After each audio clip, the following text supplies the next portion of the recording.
Hello, this is Alex Camilio, Director of Industry Engagement at Lone Wolf Real Estate Technologies, and I'm here today with Chad Curry, the Managing Director at the Center for Realtor Technology at the National Association of Realtors. We're here today to talk about the future of smart home technology, where the industry is actually going, and get an understanding of what NAR, first of all, is doing to push the industry forward, do a lot of research, and drive both the engineering and technology side of the smart home revolution forward, as well as what Chad and the group there at CRT sees as the future of where it's going and the technology that we're going to see coming out. Not just the hardware components that we're going to start with, but some of the data resources, how cities might change, how communities might change, and in general, how the home buying process might change. So without further ado, thank you so much for joining us today, Chad. I greatly appreciate it. Thanks for being with us. Alex, I'm happy to be here. Thank you very much for having me. So I'm actually broadcasting from our labs here at 430 North Michigan, and we have Dave Conroy back here. He's in the process of 3D printing something. We could talk about that in a little bit. And over here to my left, Chris is working diligently, and Joe in the background, he's our user experience person. And Joe and Chris is lead lab engineer here. So let me talk to you about what we're doing and what CRT Labs is and why we're working in this space. I've been following smart home technology for the last 4 years, and since the Nest came out, and there's been an interesting erosion of the friction that our members have been feeling about smart home devices. We first talked about the Nest 4 years ago, the price being $250. People were very skeptical about it and said things like, oh, that's a lot of money to spend on a device. But now they're starting to see it prove out, those types of devices prove out. And what the Nest is showing is, and I don't mean to just focus on the Nest, but there are other smart thermostats as well, is that they can save up to 10 to 15% on energy usage in the home. And you can control it from your smart device wherever you are. And so you can check in on your home, or if you have a second home even, look at what the temperature is and change it if you need to, what have you. So now we're seeing members think of this as a good closing gift.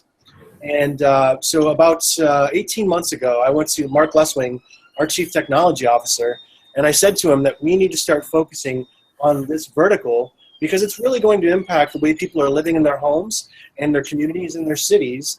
And that means our members are going to be directly involved. They're going to be selling homes with these technologies in them. They're going to have homeowners ask them about these technologies. And they're going to be generally involved in this space. And having 1.2 million members, we've talked to a lot of vendors out there who are very interested in what our members can bring to that. I see a lot of these gifts going as closing gifts. So what I'm going to do to start with, Alex, if you don't mind, I'm going to give you a little bit of a tour of the lab and then show you some of the technologies that we have here that we think are going to be integral into the home of the future.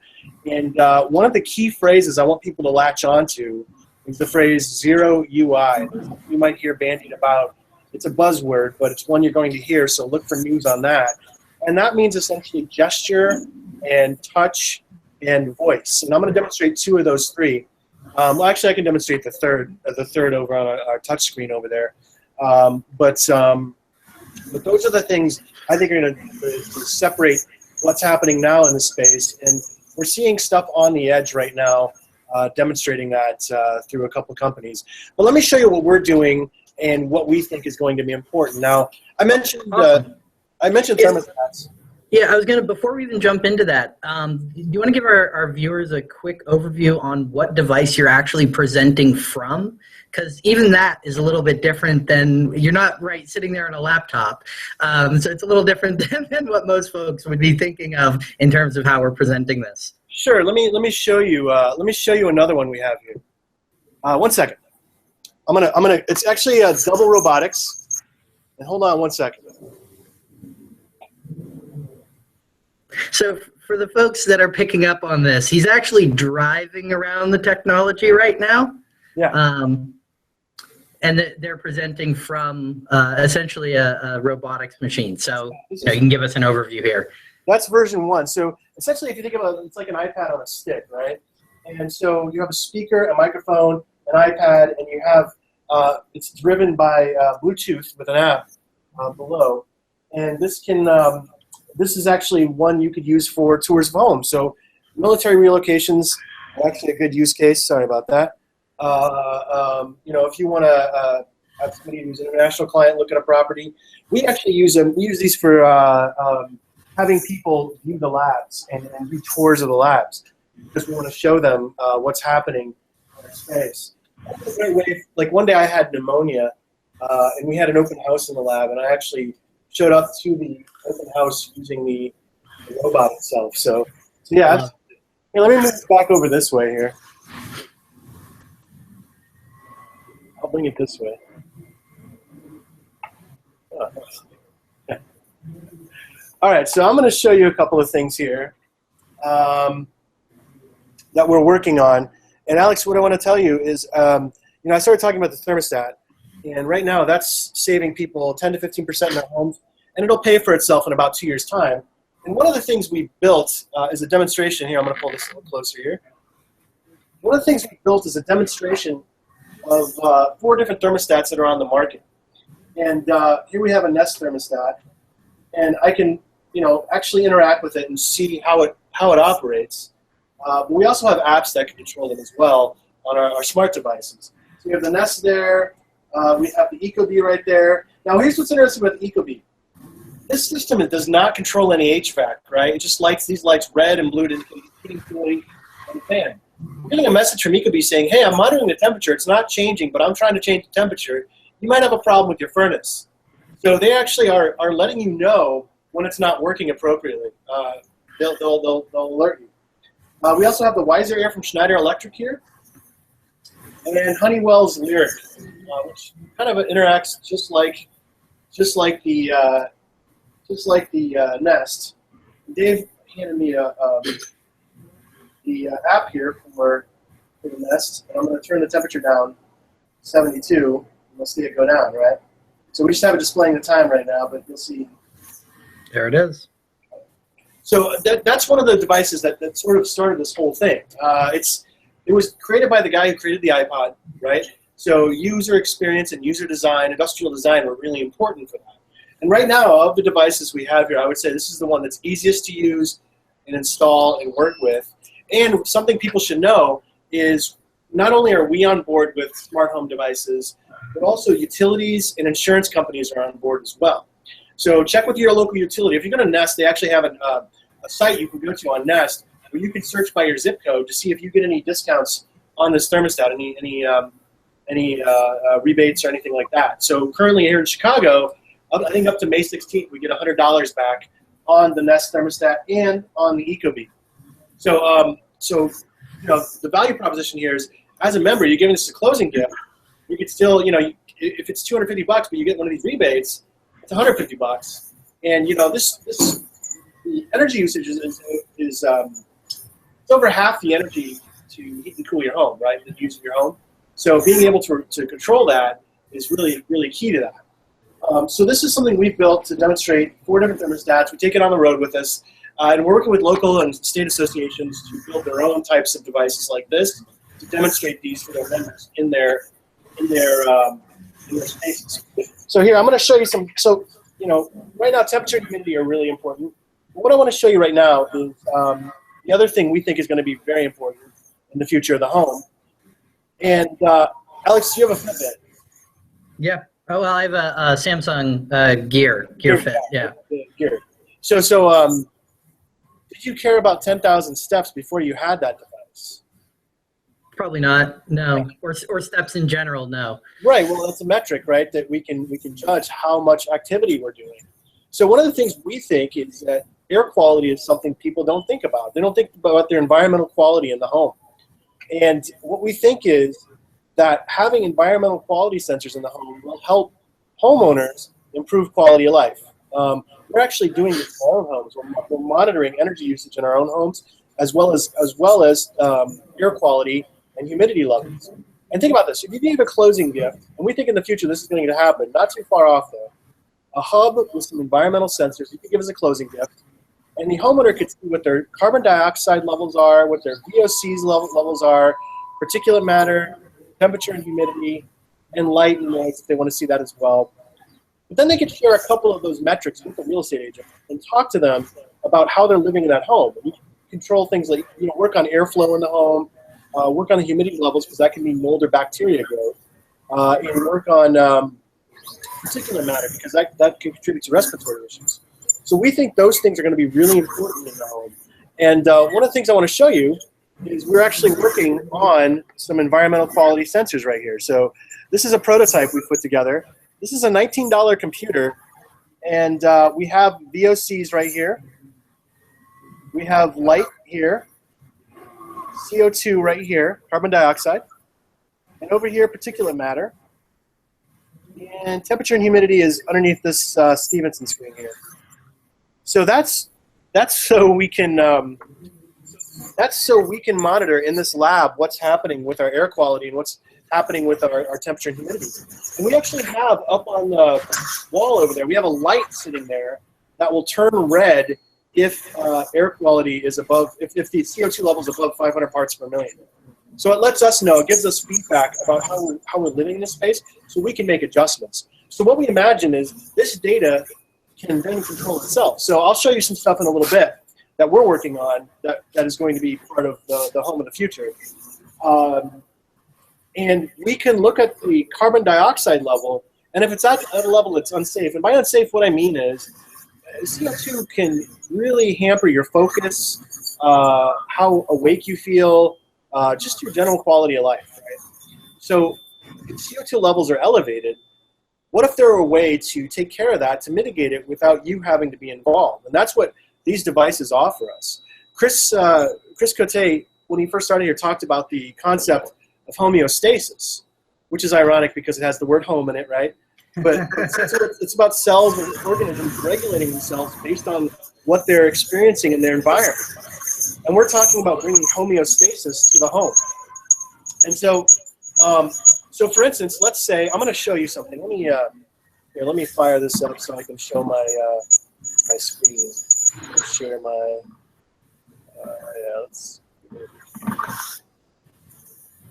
there's a feedback loop. I like that. Very nice. Let me show you some stuff that we're working on. So let me pull it up here 1 second. Okay, so we have homes here. And in these homes, regular listing details. These are not our homes, but the data from the smart devices you'll see are in fact from our homes. We have regular listing details you might see in a regular listing, right? Then beyond that, what if we could actually work with the homeowner on monitoring their CO2 levels and work with them on changing those CO2 levels? We could also work with them on their energy usage and show them in aggregate what their energy usage, and look at the indoor and outdoor temperature and how that impacts energy usage here, right?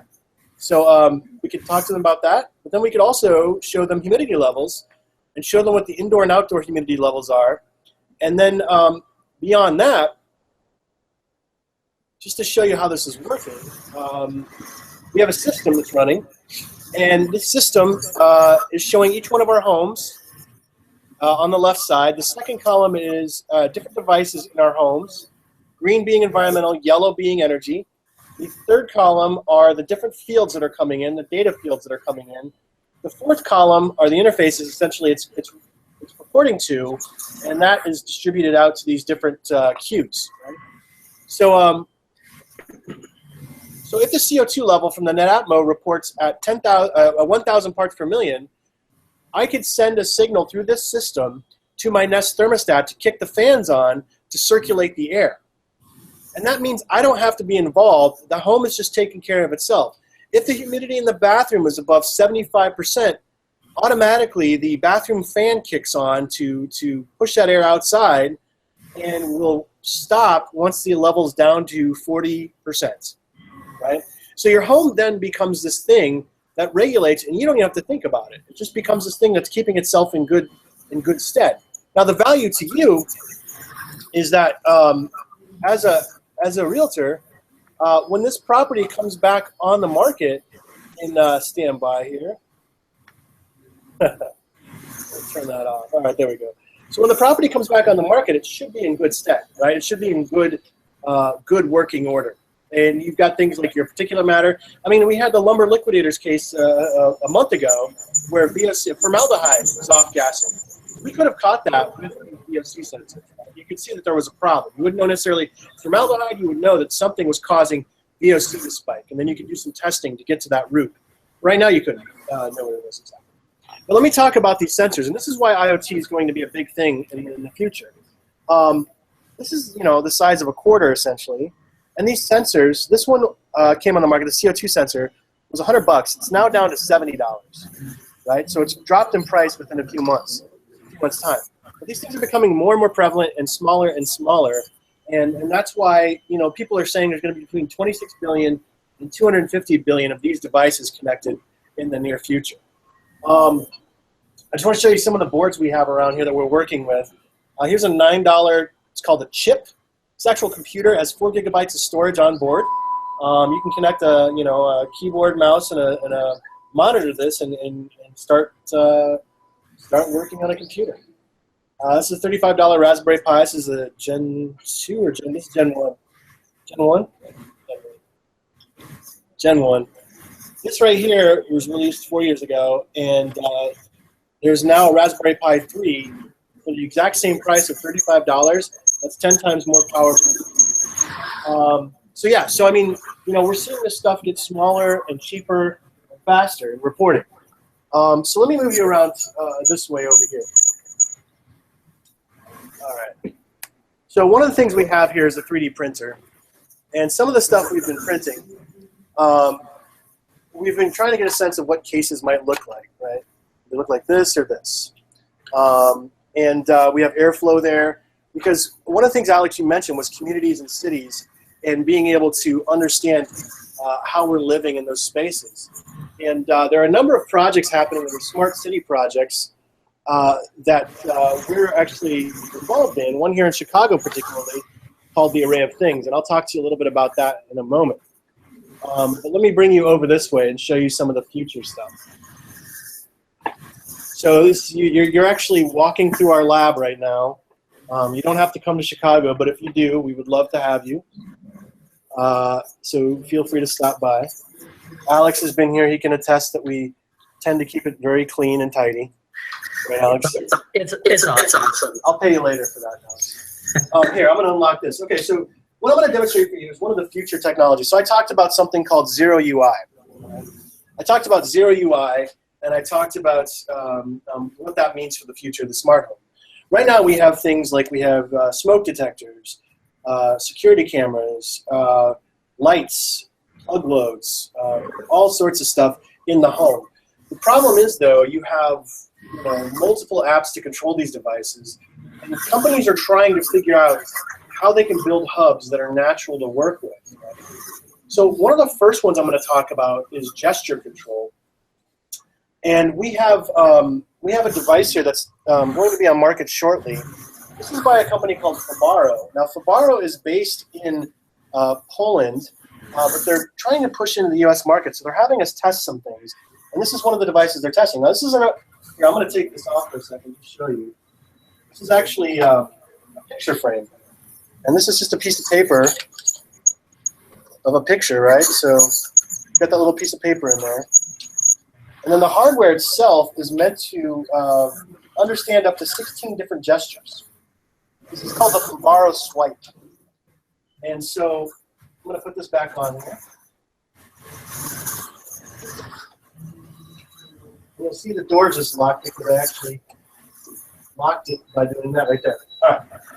So if I walked into a property and let's say I had this at a home I just listed, and I had a certain set of lights that I wanted to have turn on, I could put a gesture, which is a swipe up, and you'll see lights are turning on over there, and this door is locking, right, just to show you control over those devices. I can also turn it back on here.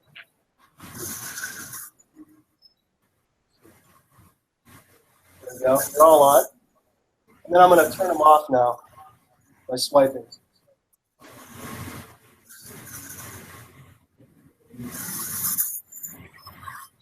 There we go.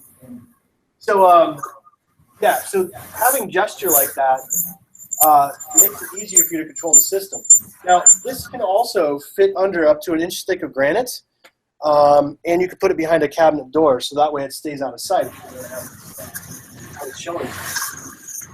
So that's gesture, and like I said, they have 16 different gestures. You could have one where if you wanted to put the blinds closed, you could do that. You could turn the thermostat down, or turn your music down, or turn your music up, or raise your thermostat by 1 degree each time you swipe up. So it allows for a range of control based on what you want to do. And the gestures are pretty natural, pretty easy to pick up. You know, we had 6 in here one time, so that would be on and off being 2, right? So 1 for on, 1 for off, up and down, and then we had turning on and turning off just to try it out. And you can do those, you know, in a row too. So you could do turn things on, dim the light, bring the lights up, and then lock the door. Right? So you can do them all 3 and make things happen for yourself. And you know, this is one of the reasons to build to affect the future. The second interface, I'm going to show you a couple of things. The second interface I'll talk about is voice. And what's cool about voice is that you know, rather than having to physically interact with something like your smartphone or a hub, this could be used you know, to quickly make something happen. So we have here an Amazon Echo, and this goes for $180 on Amazon. And we also have a $90 Amazon Echo Dot. Now we have it on mute because it will react to our commands. So with this one here, well, we've got the keyword Alexa. So it has a name for a prompt. It's listening for a prompt. And once it hears that prompt, it will engage. Now, one of the challenges we're exploring on these devices is people are worried about privacy and security. They're worried about it being always on. It's recording all the time. What's it doing when it's on listening? And that's one of the things we want to find out and we're working on. And we actually have, Chris is working on a project right now, something called a Mobi, which is a local voice-to-text translator that he's using on a device over here. But we're just trying to get a sense of how the voice and natural language is working. But this device here is proving to be the thing that is at the center of the smart home. We think Amazon's doing the best job out of any of the big companies in embracing the smart home. So for instance, this device here can turn our lights off in here. We can actually have our Nest thermostat adjust temperature. We can also just query the web or play a song with this device. This would be a really interesting closing gift, I think. And we're also working on projects to build our own skills and understand what that process is like, because we think there are some opportunities to have some skills that can be really valuable to membership, but also be valuable to homeowners. So I'm going to demonstrate a couple of things with the Amazon Echo here. What I'm going to do is turn our lights off in here with the voice command. Alexa, turn lights off. Alexa, turn lights on. Okay, that's all well and good, and that's nice. That's a really interesting use case, right? But what's cool about that is someone who may have a disability or a kid, they could actually interact with this and do that as well. My 4-year-old daughter loves turning the lights on and off to a fault. You know, she likes to see them go on and off, but it's a way for her to feel empowered and actually have things set to a level that works for her, right? So that's a pretty cool device. We like that a lot. That's $180, and this is $90. Now, in the realm of voice, one of the things I want to show you is a device that came on market in October of 2015, but they've just now added Alexa to it. This is called a Tribi, and the Tribi is right here. And this device is the first device to be on the market using voice from Amazon. So I actually muted it earlier, but I'm going to unmute it now. And I'm going to say, Alexa, Alexa, turn lights off. Alexa, turn lights off.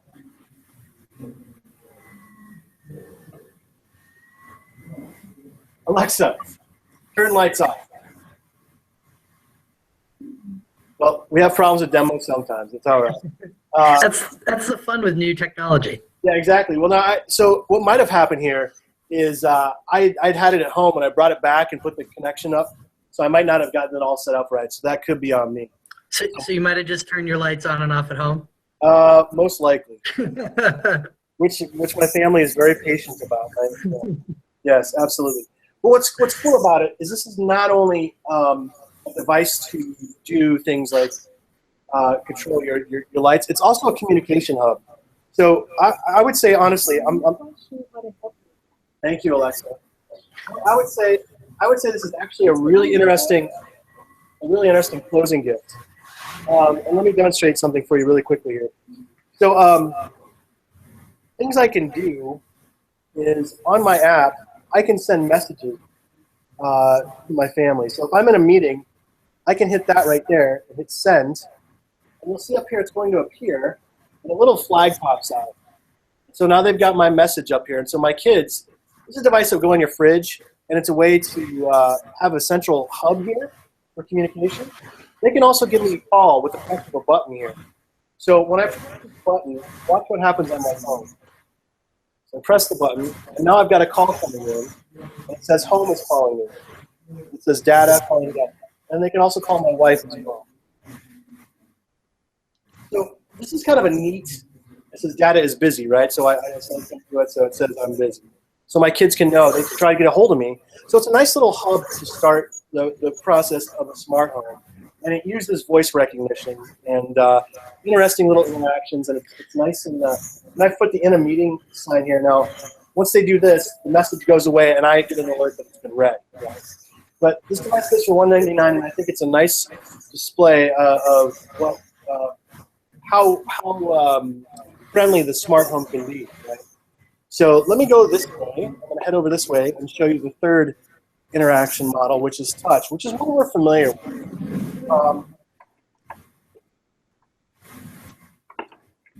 Hold on one second here. I'm going to line you up and get you set up here. And I'm going to demonstrate some software called Home Assistant, which is, we've actually put on this device here, which is a $5 Raspberry Pi. This is a Raspberry Pi Zero, and we 3D printed this case for it. Let me get it fired up here. This is a screen that was given to us by Google. They have this digital signage that they're really interested in. It has something called beaconing in it, Alex. Now, I don't know if people on this broadcast would know, but beacons essentially are these things that play Marco Polo with your phone, right? So you have an app that has some data points on it. The beacon pings, and that number from that beacon is on that app. It would know what area you're in. So this is really useful. This can be really interesting for things like open houses, property tours, just to give you a sense of what's happening in the space, but also give the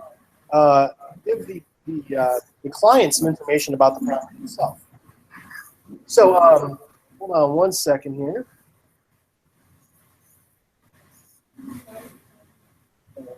So here we have an interface that is totally touch, right? And this is an interface to control the devices here in the lab. So we have indoor temperature happening over here. We have a little camera down here. We also have a color lamp that's up over that way.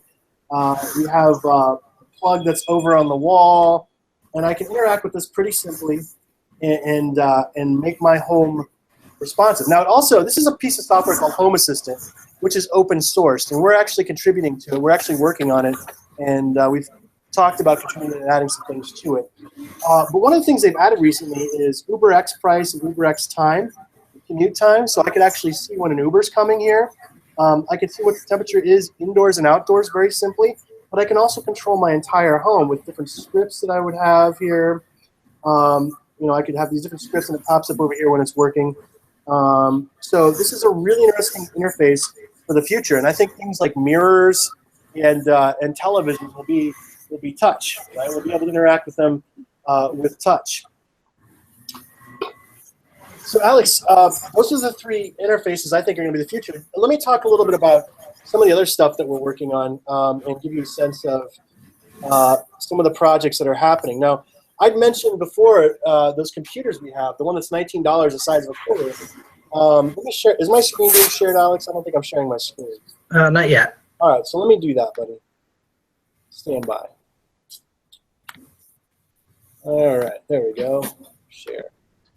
All right, so here is a computer called the Michigan Micromode. Now, I've held one of these in my hand, and you barely feel it. But this is an actual computer, and it harvests its own energy, so it doesn't need it doesn't need to have a power supply.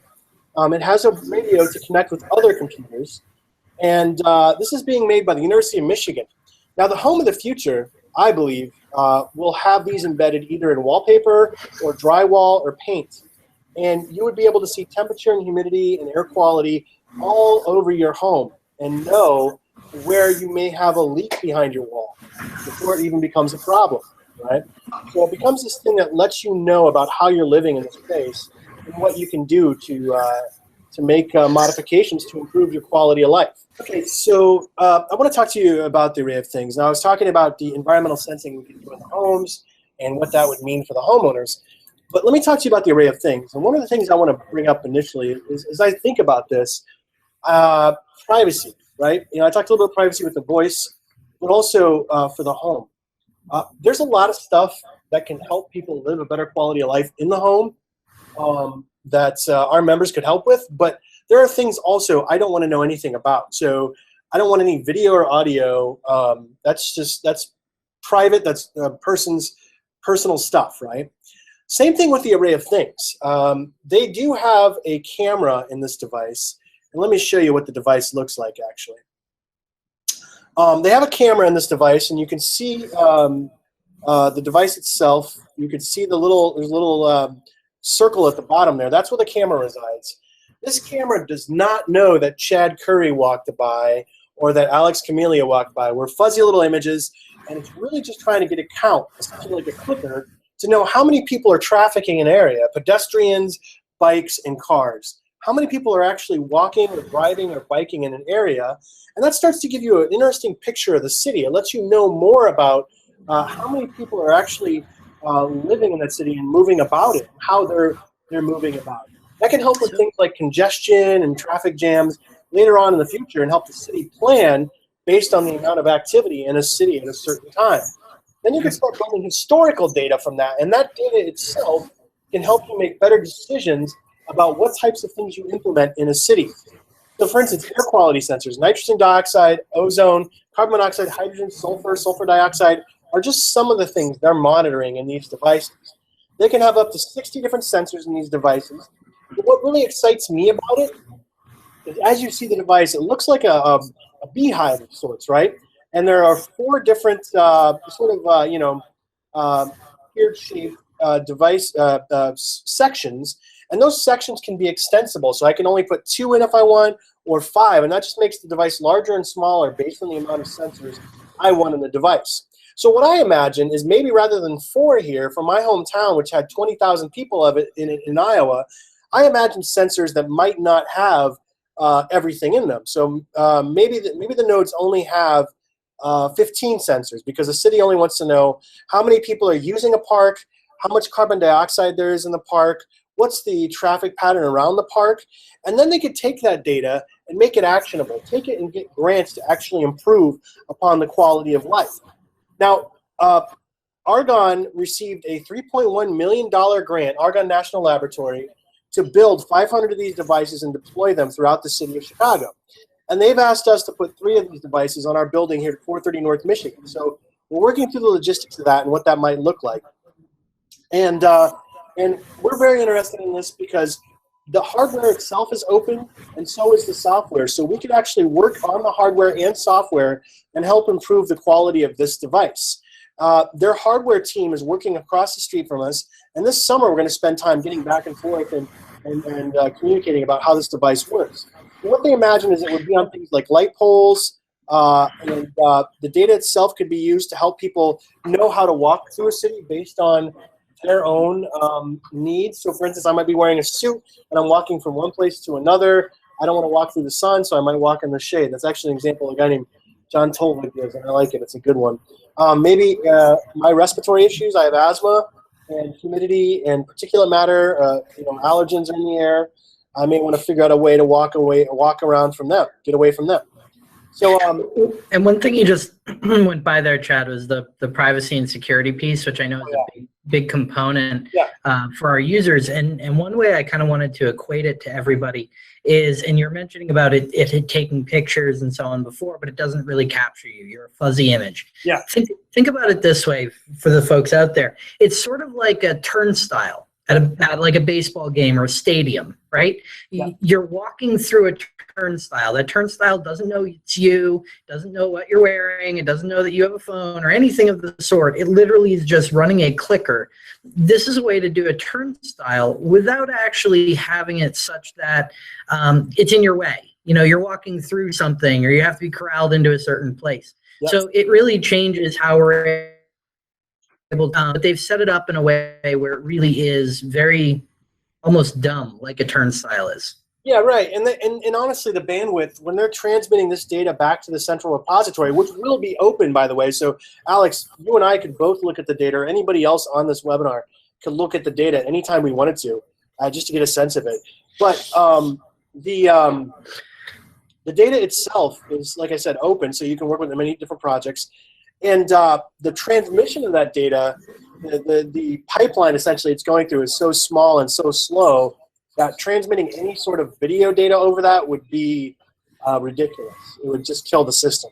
So they've done that all on purpose. They don't want to transmit, and they don't want to know who's where, right? In Chicago, we have security cameras all over the place. But this is not one of them. This is actually telling us how this city is living. The way I think about it, Alex, is like your home is a cell, and right now it doesn't have a nucleus, but you put a nucleus in it, you can start seeing how it's living, and it can do homeostasis. And then the data from that could be like tissue. Your street becomes like tissue. The city's a body, and this is like your nerve cells in a body, right? We just want to be able to report on how the city is living, so the city itself can improve upon those metrics. And that's the array of things. And I think that holistically looking at it, we think the environmental sensing is important in the home because we want to be able to show homeowners how they're living so they can improve upon those metrics, right? They can actually improve upon their quality of life and help their kids have a better quality of life and help themselves have a better quality of life. But then that also makes the home more marketable in the future because you've looked at air quality, you've looked at temperature, you've looked at humidity, you've looked at energy usage, and those things have all been monitored in the home. And I'm not just talking about new builds, I'm talking about existing homes this happening in. Because let me show you, I'll quickly show you one of the devices that we have in our homes. Sorry.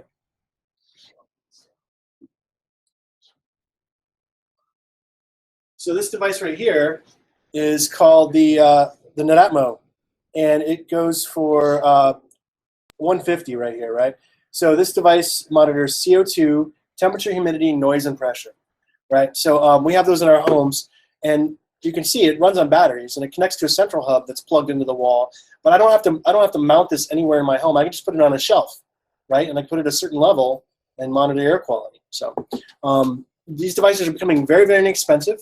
They're becoming easier to install and simpler to use. So I don't think there's much to dissuade anybody with an old existing home to not install these. Right? They should be able to install these no problem.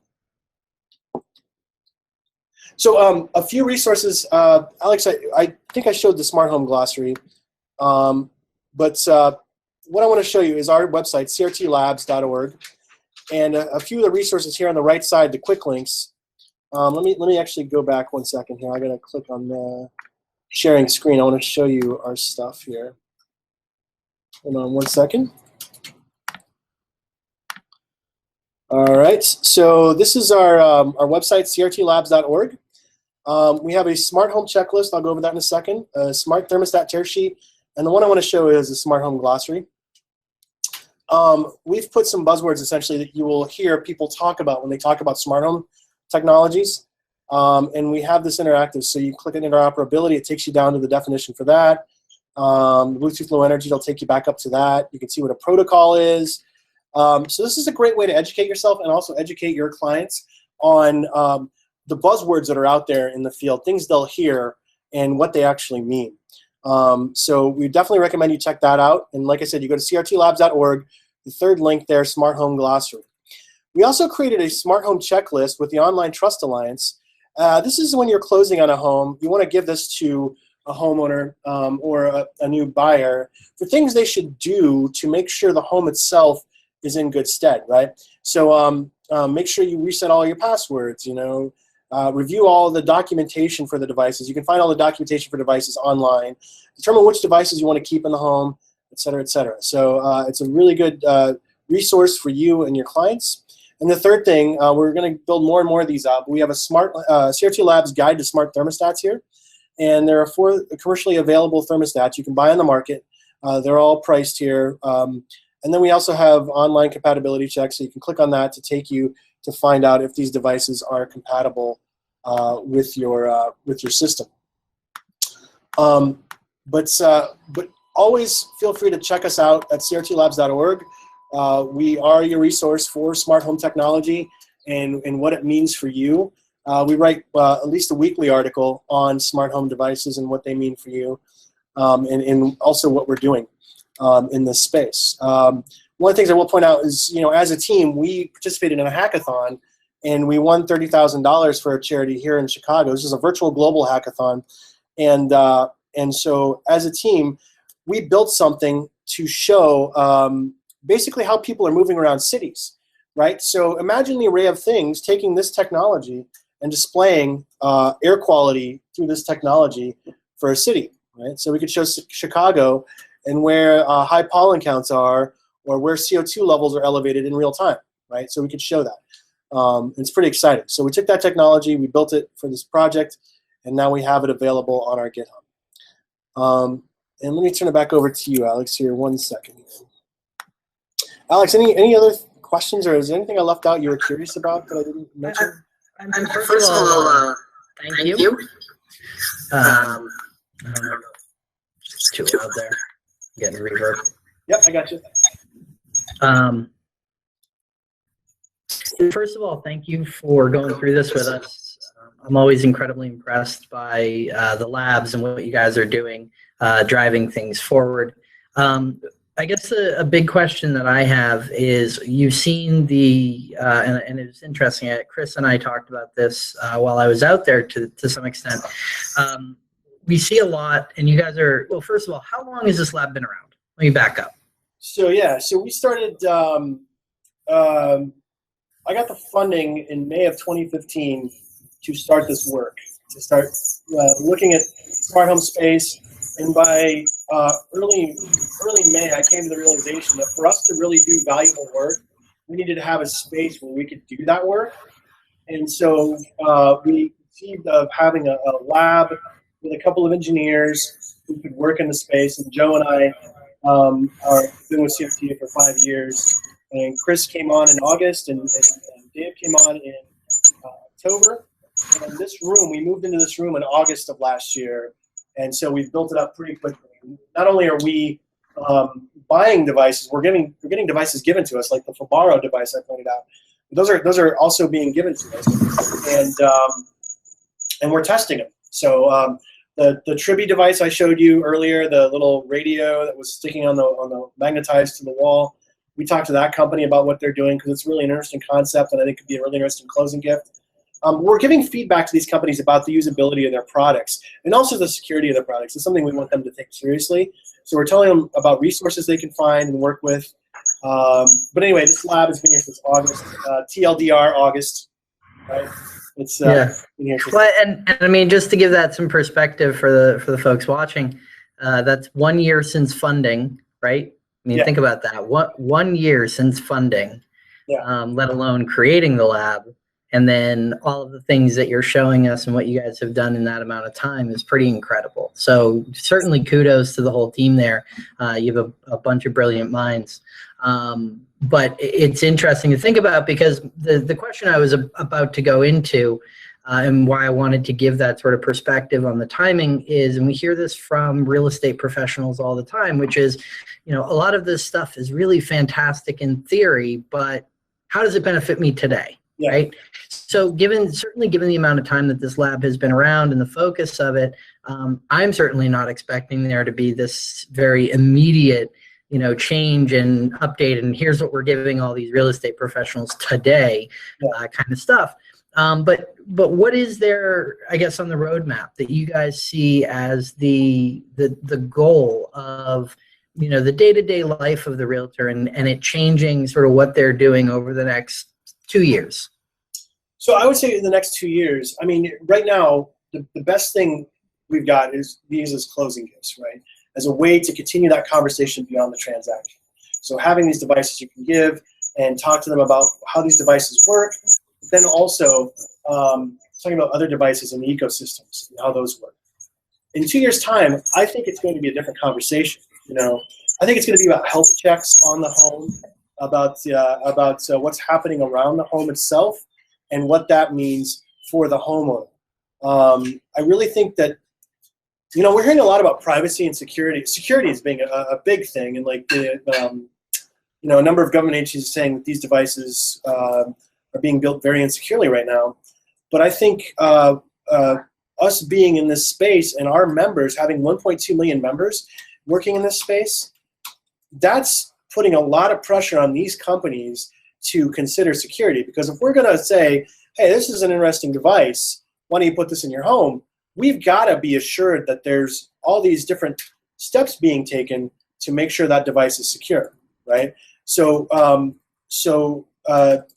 that's not to say everything's 100%, right? We want to make sure that all the the things that you can do to harden a device are taken into account. So, but I think in 2 years' time, the big difference is members are going to have so much more data about a space, about the city itself and how it's living, and that some of that data is out there already. I don't think our industry right now is taking full advantage of all the open data sets that are being created city by city. But I think you'll have data that's not part of your listing, the static listing, and that'll become more dynamic. And so you'll be able to take data that's being built in real time about an environment and become a local expert based objectively on data. You can do that. So I think that's coming. I think that's in the next couple of years' time. But I also think you're going to have a relationship that's about the homeowner's quality of life improving and the value being to the member that inventory is going to come on the market in good quality. It's really interesting in terms of the data and the differences and the amount of data that folks are going to have about the spaces and the communities that they're living in. One immediate question is obviously that I'm sure there's both positives and negatives to having that kind of data, like there is with any data sets. The immediate things that come to mind, and you and I have talked about this before, but obviously folks are getting all of these, air quality and all that sort of data about living in an area. And we saw the same thing happen with, even if you look at somebody like WalkScore, right? They had this huge positive where it was like, oh, you're in walking distance from all of this, or, all this different stuff. And then you had a bunch of real estate professionals going, well, yeah, but these other communities are not in walking distance of anything. And that's a determining factor. How do you see that sort of both sides of that data playing out in this space when we talk about, air quality, humidity, sun, and so on? Yeah. So here's how I would say it, right? These things are a matter of perspective. Every piece of data can be seen in a negative light. Every piece of data, right? It can also be seen in a positive light. What the younger generation is looking for, they call them millennials, are looking for healthful environments. They're looking for energy efficient environments, and they're looking for existing homes right now because that's what they can afford. Those don't always jive, right? But with this data, you have an opportunity to help them get to a place, right? Think about it as an opportunity. Even when the data reports in a negative fashion, there's an opportunity there. And that's the way I would approach it. And that's the way we're approaching it, is we're trying to listen to what the consumer wants in the future. And so rather than thinking about this inequality means that this neighborhood is bad, what can we do to improve that neighborhood? Because if you help that neighborhood improve, that's going to improve the property values. That data is out there. The city now has something they need to act on. So you can help that city and be a valuable part of the improvement of that community, and that adds value to your brand. Right. I mean, the point you made earlier, I think, really strikes a and struck a chord, when you said that about like a smartwatch, right, or the Fitbit, where you didn't even pay attention to the 10,000 steps before you start getting that sort of data. Yeah, I think we're going to see a similar thing coming out with like the air quality, for example. No one was paying attention to air quality until all of a sudden they start realizing what that really means, and having access to that data on a daily basis. And what I'm hoping to see is that realizing that there are some communities out there, or there are regions or places that we're selling homes that might not have that we're going to go out and say, hey, how do we improve this whole community? How do we change, the lifestyle and the quality of living for the folks in these different areas?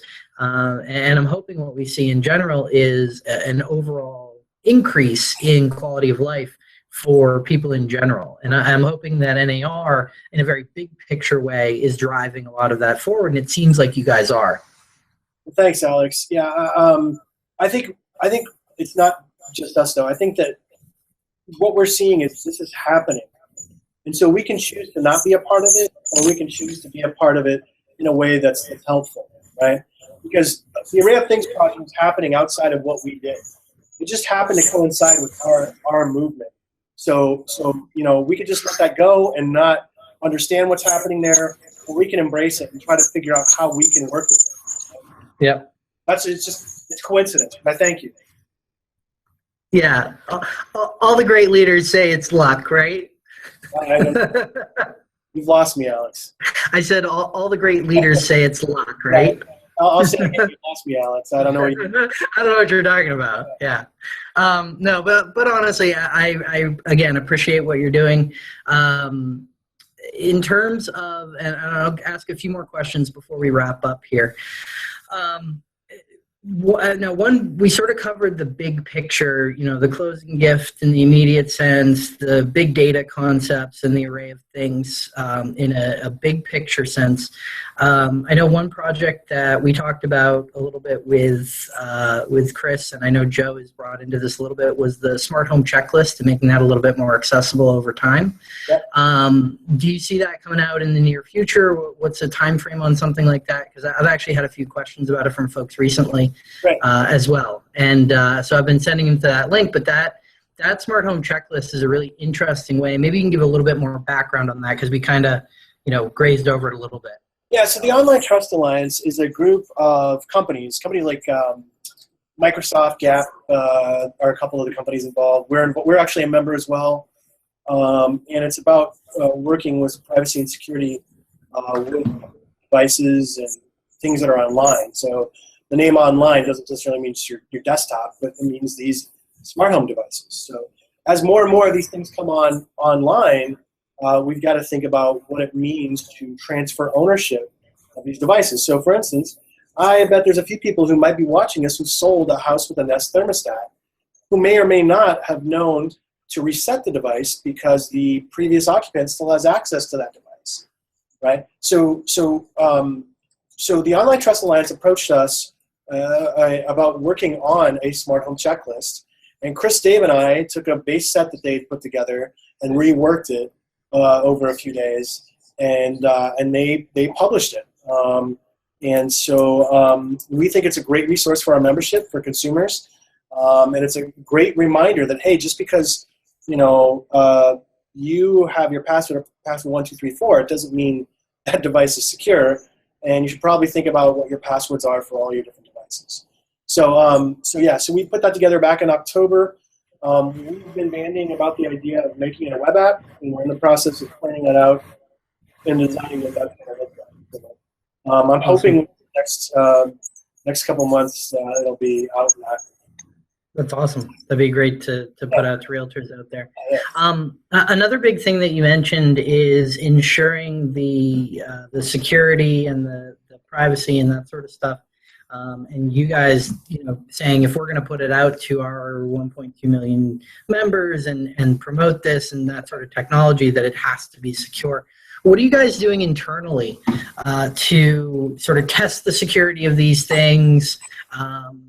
make sure that they go through the procedures and so on that they need to before they get promoted out there. Because as we start seeing you promote things over the next couple of years, I'm sure everybody's going to be wondering, what's happening behind the scenes in terms of that. Yeah, so one of the things we're doing is testing stuff in the labs. Dave had a thing called Ubertooth, which sniffs for Bluetooth in the lab, and he was seeing if he could spoof it, right? If he could actually get data off of devices using this Bluetooth sensor, right? So we've done some stuff like that.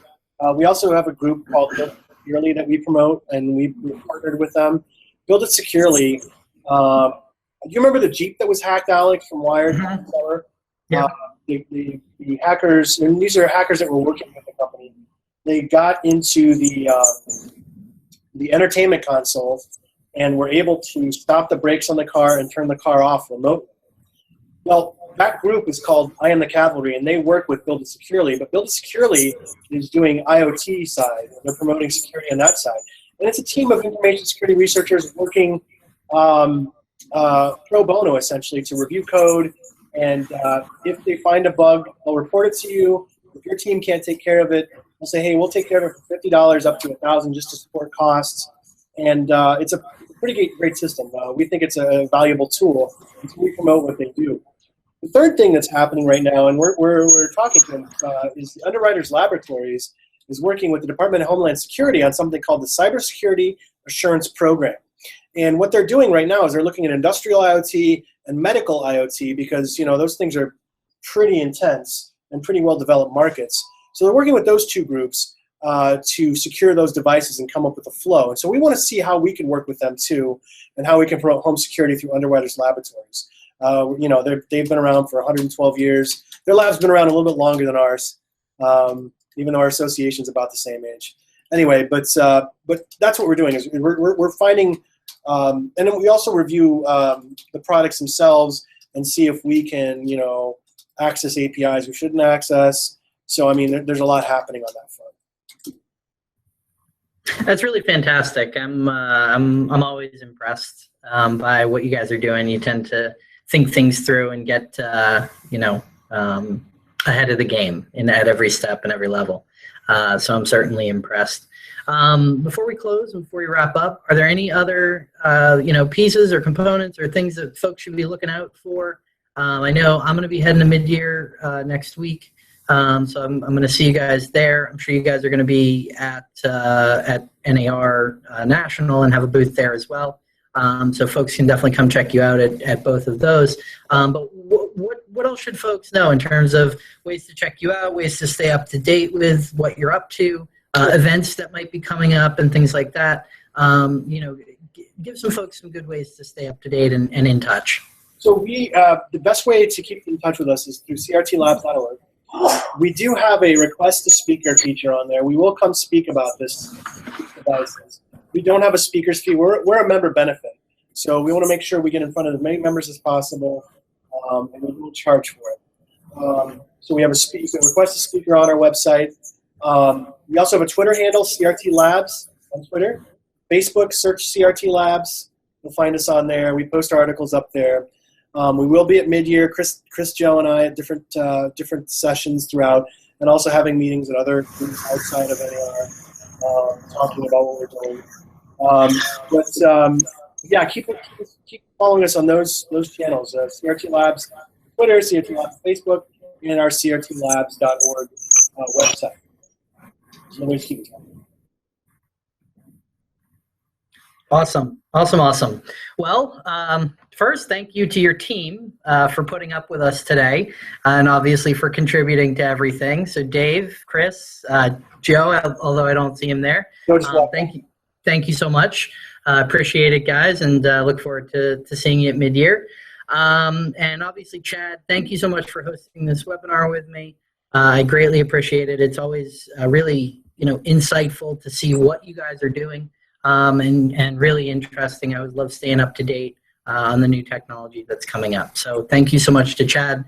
As a reminder, Chad is the Managing Director of the Center for Realtor Technology at the National Association of Realtors. I am Alex Camilio, Director of Industry Engagement with Lone Wolf Real Estate Technologies. Thank you so much for joining this webinar today. And I hope you got some great information and can start implementing it into your business. All right. Thanks, everybody.